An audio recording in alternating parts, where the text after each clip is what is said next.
Look, we all know at this point that TikTok is basically the Wild West of social media. There's rarely any copyright strikes, people are dancing, there's harmful challenges, and now some really shady scammers have found a new way to exploit the app, and we're about to break it all down for you right here on IO. Welcome back to InformOverload. I'm your host and bacon overlord Johnny Rogers, and you're watching the #1 tea-spelling entertainment news show on the internet. Before we kick this video off though, if you want to see what your favorite influencer has been up to lately, just tap that playlist in the corner of your screen. Also, if you want to get notified whenever we post new content, you gotta be a subscriber, so hit that subscribe button and ring that notification bell. Now, without any further delay, let's get right into today's story. When smartphones started to become a more mainstream thing, there were a ton of stories that emerged about children going on their parents' phones or iPads and buying things through the App Store. Most people save their payment information in these apps, and so it made it that much easier for kids to just easily charge their parents' credit card for whatever app or in-game purchase that they were after. However, the locks on payment info may have to get much more secure after what these TikTok scammers just pulled off. A 12-year-old girl in the Czech Republic was one of the first people to report the heavily followed TikTok scam accounts that have been selling adware apps for both Android and iOS devices. Right now, we are aware of at least 7 apps that have been doing this, and they range from names like Wallpaper or Shock Your Friends. A minority of the accounts on TikTok that are pushing the sale of these apps have more than 300,000 followers, which is just insane. The apps are specifically targeting younger users who are more susceptible to easy clickbait, and the cost for these apps can range from $2 to $10. Although according to reports, the apps actually do very little other than just run advertisements. For example, the Shock Your Friends app apparently allows users to make their friend's phone vibrate at the push of a button, but other than that, it really does nothing else. According to researchers, the 7 apps involved in this new TikTok scheme have been downloaded a total of 2.4 million times. This spans across the Google Play Store and the Apple Store. Jacob Vabra, who's a threat analyst for Avast Security, spoke on the scam and said, "The apps we discovered are scams and violate both Google's and Apple's app policies by either making misleading claims around app functionalities or serving ads outside of the app and hiding the original app icon soon after the app is installed. It is particularly concerning that the apps are being promoted on social media platforms popular among younger kids who may not recognize some of the red flags surrounding the apps and therefore may fall for them." Avast and their threat management team recommended that you ask yourself exactly what you're paying for. A price point that's out of line with the actual product being delivered is a good sign that the app is a scam. Although I doubt that this is the issue, it's probably just kids that don't know any better and they've just been duped into downloading some new app, which for the parents out there is just a new conversation that you need to have with your kids. Tell them about downloading safety and educate them on the signs of a scam. You might even want to give your kids a new rule that they need to get permission before downloading anything. This will protect your wallet, your technology, and ultimately your kids will be better off knowing this information early on in life. I still almost fall for those Bitcoin scams when hackers get into verified Twitter accounts. I'm like, Elon Musk is giving away Bitcoins? I fell for it again. It gets me every single time. And that's why constant education about these scams are so important. What's really concerning to me is that TikTok is allowing these apps to be promoted on their platform and directing them to a younger, more persuasive audience. Kids just won't recognize the red flags surrounding these apps, and therefore they may just fall right into the trap. Another great way to check if an app you just downloaded is scamming you is to check the app permissions. Many other apps like Google Maps, for example, require location permissions so that they can tell you where to go.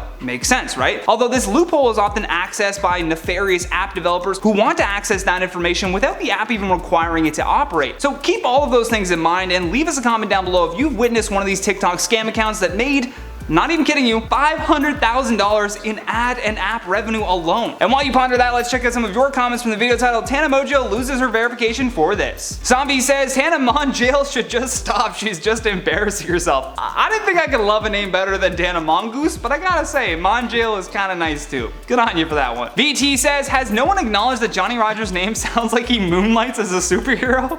No? Johnny Rogers is my superhero name, and my power is that I can be really cool for about 15 minutes and then I turn into Grandpa Bacon. Beezer says, "Don't let celebrities tell you who to vote for, do your homework and make your own decisions." Couldn't have said it better myself. Beezer, please stop letting some random celebrity influence who you should vote for. You should vote for the politician that serves you and your community the best. End of story. Not because someone told you, hey, this is the right choice, this person. Always ask why. Lana Lou says, "I love this guy so much, definitely the person you'd love to hang out with and just have a good time." Aww. Lana, that is so sweet of you to say, unless you're talking about Joe Biden, but I'm assuming you're talking about me. Like I said, I'm cool for about 15 minutes, and then who knows what's gonna happen. Tank City Queen says, "Johnny, I just want to tell you, you got bars, bro. If you freestyle, I would love to cypher with you one day." Let's go! I would definitely be down to do a cypher with you. Hit up my IG in the description and let's collab for sure. Thanks Thank you for watching our trending news segment today, and thank you to the most amazing team behind the scenes for all of their hard work. If you enjoyed this video, then please show us some love here by tapping that like and subscribe button. Plus, don't forget to leave us a comment down below with your thoughts on today's story. And for more videos like this one, all you gotta do is tap that playlist when it pops up. From InformOverload, my name is Johnny Rogers, and until next time, stay classy. Jacob Vavra? Yeah, we got a siren.